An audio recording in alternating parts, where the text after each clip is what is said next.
¿Qué tal? Hoy vamos a hacer un viaje, pero uno en serio. Miles y miles de años al pasado, para intentar decodificar los primerísimos mensajes de la humanidad.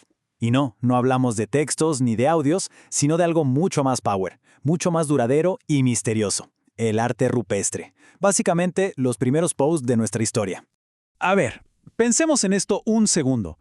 ¿Te imaginas? ¿Mandar un mensaje que atraviese 50.000 milenios? Es una locura. Muchísimo antes de que existiera la escritura, nuestros antepasados ya se las habían ingeniado para dejar una marca que increíblemente sobrevive hasta hoy. Vamos a descubrir cómo lo hicieron. Cuando uno piensa en arte prehistórico, casi siempre la imagen que se nos viene a la cabeza es esta: las cuevas espectaculares de Lascaux en Francia o las de Altamira en España. Y por mucho tiempo, la verdad, la visión fue muy así, muy centrada en Europa, como si todo lo importante hubiera pasado en el viejo continente. Pero, ¿y si les digo que la historia es muchísimo más grande y más global? Pues sí, sorpresa. Resulta que varios descubrimientos bastante recientes en Asia están literalmente reescribiendo los libros de historia del arte. El posteo más antiguo del que tenemos registro no está en Europa, para nada. Está en una cueva, en una isla de Indonesia. Y lo que encontraron es alucinante. La pintura de un cerdo verrugoso de Sulawesi, que es un bicho de la zona, usando unas técnicas de datación súper avanzadas, se descubrió que tiene como mínimo 51.200 años. Esto la convierte en la obra de arte figurativo, o sea que representa algo real, más antigua que conocemos. Y esto es clave, ¿eh? No es solo un dibujo, es la primera prueba que tenemos de un ser humano contando una historia con una imagen, registrando un pedacito de su mundo para que otros lo vieran. Pero bueno, no hace falta irse hasta la otra punta del mundo para encontrar estas maravillas. Acá nomás, en Argentina, tenemos uno de los sitios de arte rupestre más impresionantes y famosos del planeta. Esta es la famosísima Cueva de las Manos en Santa Cruz. Es un lugar pero tan único y bien conservado que la UNESCO lo declaró Patrimonio Mundial. Es una de las expresiones artísticas más antiguas de los pueblos sudamericanos y, la verdad, un tesoro nacional que nos tiene que llenar de orgullo. Y la técnica que usaron es genial. Ojo, las manos no están pintadas directamente. No, la técnica es el estarcido. Apoyaban la mano en la pared y soplaban el pigmento alrededor, con algún tubito, creando este efecto en negativo increíble.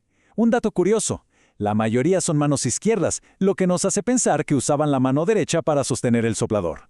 Pura creatividad prehistórica. Y lo más increíble es que este lugar no se usó una sola vez, fue un lienzo durante miles de años. Se puede ver una evolución clarísima en el estilo. Empezaron con escenas de caza súper detalladas. Después pasaron al periodo de las famosas manos y al final el arte se volvió más abstracto, más geométrico. Es como tener una galería de arte con la obra de muchísimas generaciones en una sola pared. Ya viajamos por el mundo, fuimos al sur de nuestro país, pero ahora vamos a traer esta historia a casa. Acá, a Salta, porque estos tesoros no están solamente en lugares lejanos. Así como lo leen, la provincia de Salta es un verdadero epicentro de arte rupestre. Desde la Puna hasta las Quebradas, el paisaje de acá está lleno de estos testimonios del pasado. Lugares como los de Huachipas son un ejemplo increíble de la riqueza cultural que tenemos a nuestro alrededor, a veces sin siquiera saberlo. Miren estas figuras, súper típicas de la región, camélidos como llamas o guanacos, en escenas que nos cuentan sobre su vida. Como en el resto del mundo, el arte servía para registrar lo que veían, los animales que eran importantes para ellos y sus actividades de todos los días. La investigadora Ercilia Navamuel, que estudió por más de 20 años el arte rupestre de Salta, lo clasificó en distintas áreas. Y fíjense qué interesante. En la Puna, por ejemplo, lo que más se encuentran son petroglifos, o sea, grabados en la piedra. En los valles y quebradas también, pero con otras técnicas. Y en la zona de transición, como en Huachipas, encontramos sobre todo pinturas.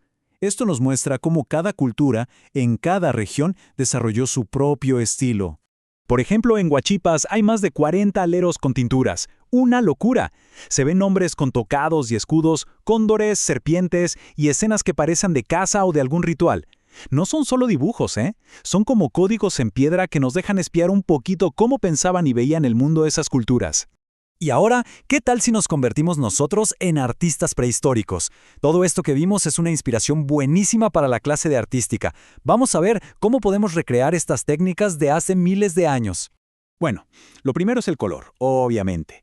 Los artistas de antes usaban lo que tenían a mano. Nosotros podemos hacer lo mismo de forma segura. Con tierras de diferentes colores, un poco de carbón de un asado que ya esté bien frío o arcilla, podemos armar nuestra propia paleta de colores prehistórica. Solo hay que molerlo bien y mezclarlo con un poquito de agua. Para hacer la gran cueva de las manos, la técnica es el estarcido. Es súper simple y el efecto queda genial. Apoyamos bien la mano y con un sorbete soplamos el pigmento alrededor. ¡Ojo! Soplar para afuera, ¿eh? No vayan a aspirar el polvo. Al levantar la mano, ¡listo! Queda esa silueta tan icónica que vimos antes. Y esto es brillante. Las ideas y los diseños se movían, viajaban. En Salta se encontraron pedazos de cerámica con dibujos muy parecidos a los del arte rupestre de la zona, como el famoso hombre escudo o algunos animales. ¿Qué nos dice esto? Que no eran solo dibujos aislados, sino un lenguaje visual que todos compartían. Una verdadera identidad cultural que se veía tanto en las rocas como en los objetos de todos los días. Claro que, además de soplar, se puede pintar directamente. Con una pluma o una ramita como pincel, se pueden dibujar las figuras de llamas, suris o personas, tan típicas del arte salteño. O, para imitar los petroglifos, se puede grabar un diseño sobre una plancha de arcilla todavía fresca, usando una piedrita o un palito con punta. Bueno, ya vimos la historia, vimos la técnica, pero ahora viene la parte más importante: entender el porqué. ¿Qué nos conecta hoy con esos primeros artistas de la humanidad? Piénsenlo un poco. Ese impulso de dejar una marca, de contar una historia en una pared, no desapareció para nada. Lo que hicieron ellos en las cuevas hace miles de años es en el fondo lo mismo que hacen hoy los muralistas y los artistas urbanos en las paredes de nuestras ciudades. Cambia la tecnología, cambian los aerosoles por pigmentos naturales, pero la necesidad humana de comunicarse con imágenes es exactamente la misma. En definitiva, el arte rupestre es muchísimo más que dibujos viejos. Es una ventana directa a la mente de nuestros antepasados. Nos cuenta cómo veían el mundo, en qué creían, qué cosas eran importantes para ellos. Son, de alguna manera, el documento de identidad de las primeras sociedades de la humanidad. Y con esto cerramos. La próxima vez que vean un mural en la calle, piensen en Huachipace. Y la próxima vez que hagan un dibujo, piensen en el poder increíble que tiene una imagen para cruzar barreras y sobrevivir al tiempo. La pregunta queda flotando: ¿qué historia contaríamos hoy para el futuro?